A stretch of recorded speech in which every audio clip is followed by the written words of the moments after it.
ಜೈ ಶ್ರೀರಾಮ್, ಜೈ ಆಂಜನೇಯ. ಎಲ್ಲರಿಗೂ ನಮಸ್ಕಾರ. ಇಂದಿನ ಸಂಚಿಕೆಗೆ ನಿಮ್ಮೆಲ್ಲರಿಗೂ ಪ್ರೀತಿಯ ಸ್ವಾಗತ.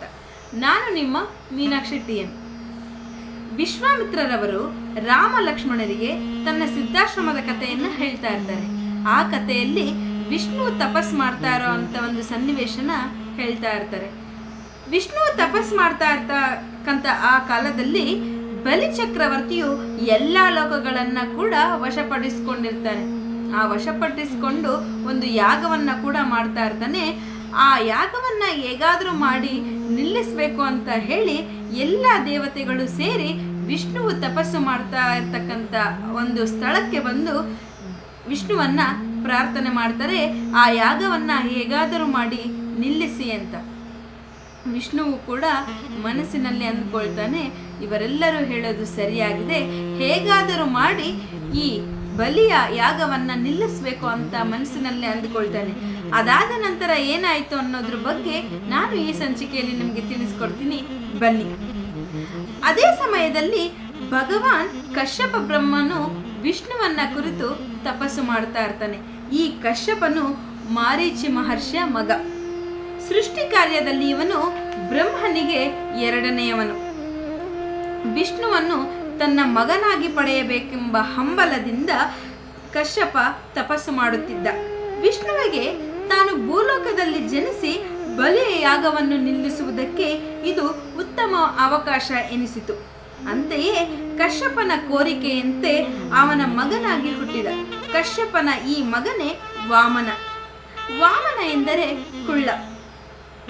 ಬಾಲಕನಾದ ವಾಮನ ಬಲಿಯ ಯಾಗ ಮಾಡುತ್ತಿದ್ದ ಸ್ಥಳಕ್ಕೆ ಬಂದ.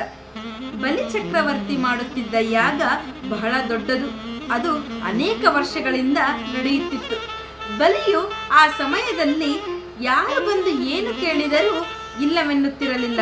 ಬೇಡಿದವರಿಗೆ ಕೇಳಿದ್ದನ್ನು ನೀಡಿಬಿಡುತ್ತಿದ್ದ. ವಾಮನನು ಬಲಿಯು ಹತ್ತಿರ ಬಂದ. ಆ ಬಾಲಕನ ಮುಖದಲ್ಲಿದ್ದ ತೇಜಸ್ಸನ್ನ ಕಂಡು ಬಲಿ ಸಂತೋಷಗೊಂಡ. ಅವನು ವಿನಯದಿಂದ, ಸ್ವಾಮಿ, ನಿಮಗೇನು ಬೇಕು ಅಪ್ಪಣೆ ಮಾಡಿರಿ, ಕೊಡುತ್ತೇನೆ ಎಂದ. ವಾಮನನು, ಚಕ್ರವರ್ತಿ, ನನ್ನ ಪಾದದ 3 ಅಳತೆಯಷ್ಟು ನೆಲವನ್ನು ದಾನ ನೀಡಿ ಎಂದು ಕೇಳಿದ. ಬಲಿ ಚಕ್ರವರ್ತಿಯು ಕೂಡ ಹಾಗೆಯೇ ಆಗಲಿ, ಅಳೆದುಕೊಳ್ಳಿ ಎಂದ. ಕುಳ್ಳನಾಗಿದ್ದ ವಾಮನ ಆ ಕೂಡಲೇ ಎತ್ತರಕ್ಕೆ ಬೆಳೆದ.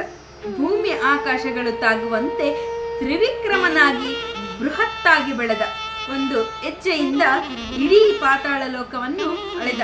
ಇನ್ನೊಂದು ಹೆಜ್ಜೆಯಿಂದ ಸಂಪೂರ್ಣ ಭೂಮಂಡಲವನ್ನ ಅಳೆದುಕೊಂಡ. 3ನೇ ಹೆಜ್ಜೆಯಿಂದ ಸ್ವರ್ಗಲೋಕವನ್ನು ಅಳೆದು ಬಿಟ್ಟ. ಇದರಿಂದಾಗಿ ಬಲಿಯು 3 ಲೋಕಗಳನ್ನು ಕಳೆದುಕೊಂಡು ಎಲ್ಲ ಲೋಕಗಳನ್ನು ವಾಮನಿಗೆ ದಾನ ನೀಡಿದಂತೆ ಆಯಿತು. ಬಲಿಯು ಬಂಧಿಸಿಟ್ಟಿದ್ದ ದೇವತೆಗಳನ್ನು ವಿಷ್ಣುವು ಬಿಡುಗಡೆಗೊಳಿಸಿದ. ತಾನು ವಶಪಡಿಸಿಕೊಂಡಿದ್ದ 3 ಲೋಕಗಳನ್ನು ದೇವೇಂದ್ರನಿಗೆ ಕೊಟ್ಟು ಬಿಟ್ಟ. ಈ ರೀತಿ 3 ಲೋಕಗಳನ್ನು ಕಳೆದುಕೊಂಡ ಬಲಿಯು ಯಾಗವನ್ನು ಮುಂದುವರಿಸಲಾಗದೆ ಅಲ್ಲಿಗೆ ನಿಲ್ಲಿಸಿಬಿಟ್ಟ. ದೇವತೆಗಳು ಕೂಡ ಸಮಾಧಾನದ ನಿಟ್ಟುಸಿರು ಬಿಟ್ಟರು. ಇದು ಇಂದಿನ ಕಥೆಯ ಒಂದು ಕತೆ. ನಾನು ಈ ಕಥೆಯ ಸಾರಾಂಶನ ಈಗ ಹೇಳ್ತೀನಿ. ಯಾವಾಗ ದೇವತೆಗಳೆಲ್ಲರೂ ಬಂದು ವಿಷ್ಣುವನ್ನ ಪ್ರಾರ್ಥನೆ ಮಾಡ್ತಾರೋ ಯಾಗವನ್ನ ನಿಲ್ಲಿಸಿ ಅಂತ, ವಿಷ್ಣು ಕೂಡ ಯೋಚಿಸಿ ಅದರ ಬಗ್ಗೆ ಗಮನ ಹರಿಸುತ್ತಾನೆ. ಅದೇ ಸಮಯಕ್ಕೆ ಸರಿಯಾಗಿ, ಅಂದರೆ ವಿಷ್ಣು ತಪಸ್ಸು ಮಾಡುತ್ತಿರ್ತಕ್ಕಂಥ ಕಾಲದಲ್ಲಿ ಈ ಭಗವಾನ್ ಕಶ್ಯಪ ಬ್ರಹ್ಮನು ವಿಷ್ಣುವನ್ನ ಕುರಿತು ತಪಸ್ಸು ಮಾಡ್ತಾ ಇರ್ತಾನೆ. ಈ ಕಶ್ಯಪ ಬಂದ್ಬಿಟ್ಟು ಮಾರೀಚಿಯ ಮಗ. ಸೃಷ್ಟಿ ಕಾರ್ಯದಲ್ಲಿ ಬ್ರಹ್ಮನಿಗೆ ಎರಡನೆಯವನಾಗಿರ್ತಾನೆ. ವಿಷ್ಣುವನ್ನ ಕುರಿತು ಯಾಕೆ ತಪಸ್ಸು ಮಾಡ್ತಾ ಇರ್ತಾನೆ ಅಂದ್ರೆ, ವಿಷ್ಣುವನ್ನ ತನ್ನ ಮಗನಾಗಿ ಪಡೆಯಬೇಕೆಂಬ ಹಂಬಲದಿಂದ, ಆಸೆಯಿಂದ ವಿಷ್ಣುವನ್ನ ಕುರಿತು ತಪಸ್ಸು ಮಾಡ್ತಾ ಇರ್ತಾನೆ. ಈ ವಿಷ್ಣುವಿಗೂ ಕೂಡ ಇದು ಯಾಗ ನಿಲ್ಲಿಸೋದಿಕ್ಕೆ ಒಂದೊಳ್ಳೆ ಸಮಯ ಅಂತ ಹೇಳಿ ಕಶ್ಯಪನ ಕೋರಿಕೆಯಂತೆ ತನ್ನ ಮಗನಾಗಿ ಹುಡ್ತಾನೆ.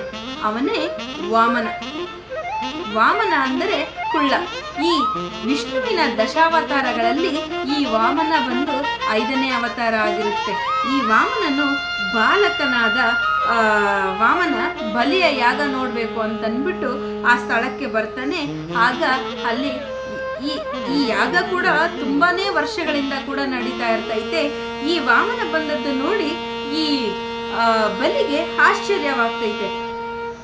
ಹಾಗೆ ಆ ಸಮಯದಲ್ಲಿ ಈ ಯಾಗ ನಡೆಯುವಂತಹ ಸಮಯದಲ್ಲಿ ಈ ಬಲಿಗೆ ಯಾರು ಏನ್ ಕೇಳಿದ್ರು ಕೊಟ್ಬಿಡ್ತಾ ಇರ್ತಿದ್ದ.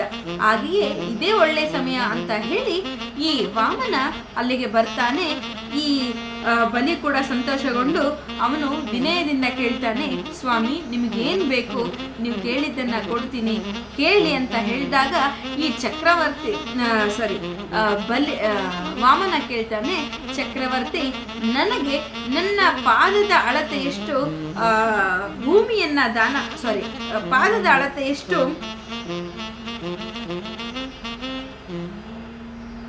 ಪಾದದ ಅಳತೆಯಷ್ಟು ನೆಲವನ್ನ ದಾನ ಕೊಡಿ ಅಂತ ಕೇಳಿದಾಗ ಸರಿ ಹಾಗೆಯೇ ಆಗ್ಲಿ ಅಂತ ಹೇಳಿ ಈ ಬಲಿ ಹೇಳ್ತಾನೆ. ಆಗ ವಾಮನ ಇದ್ದಕ್ಕಿದ್ದಂತೆ ಬೃಹತ್ತಾಗಿ ಬೆಳೆದು ಬಿಡ್ತಾನೆ. ಇದು ಬಲಿಗೂ ಕೂಡ ಗಾಬರಿ ಆಗುವಂತ ಒಂದು ವಿಷಯ ಆಗಿರುತ್ತೆ. ಕುಳ್ಳಕ್ಕಿದ್ದ ಒಂದು ವಾಮನ ಇದ್ದಕ್ಕಿದ್ದಂತೆ ಎತ್ತರವಾಗಿ ಬೃಹತ್ತಾಕಾರವಾಗಿ ಬೆಳೆದು ತನ್ನ ಒಂದು ಹೆಜ್ಜೆಯಿಂದ ಇಡೀ ಪಾತಾಳ ಲೋಕವನ್ನ ಅಳೆದು ಬಿಡ್ತಾನೆ. ಇನ್ನೊಂದು ಹೆಜ್ಜೆಯಿಂದ ಇಡೀ ಸಂಪೂರ್ಣ ಭೂಲೋಕವನ್ನ ಅಳೆದು ಬಿಡ್ತಾನೆ. ಇನ್ನೊಂದು ಹೆಜ್ಜೆಯಿಂದ ಸ್ವರ್ಗಲೋಕವನ್ನ ಕೂಡ ಅಳೆದು ಬಿಡ್ತಾನೆ. ಇದರಿಂದಾಗಿ ಬಲಿ ಎಲ್ಲಾ ಲೋಕಗಳನ್ನ ಕಳೆದುಕೊಂಡು ಯಾಗವನ್ನ ನಿಲ್ಲಿಸಬೇಕಾಗಿರ್ತಕ್ಕಂಥ ಪರಿಸ್ಥಿತಿ ಬರುತ್ತೆ. ತಾನು ಕೂಡಿಟ್ಟ ಬಂಧಿಸಿಟ್ಟಿದ್ದ ಎಲ್ಲ ದೇವತೆಗಳನ್ನ ಕೂಡ ಬಿಡುಗಡೆ ಮಾಡ್ತಾನೆ. ದೇವತೆಗಳೆಲ್ಲ ಸಂತೋಷಗೊಳ್ತಾರೆ, ಯಾಗ ಕೊನೆಗೂ ನಿಲ್ಲುತ್ತಲ್ಲ ಅಂತ ಅಂದ್ಬಿಟ್ಟು. ಹಾಗೆಯೇ ಈ ಬಂಧಿಸಲ್ಪಟ್ಟಿರ್ತಕ್ಕಂಥ ದೇವತೆಗಳೆಲ್ಲರೂ ಕೂಡ ಖುಷಿಯಾಗಿ ಹೊರಗಡೆ ಬರ್ತಾರೆ.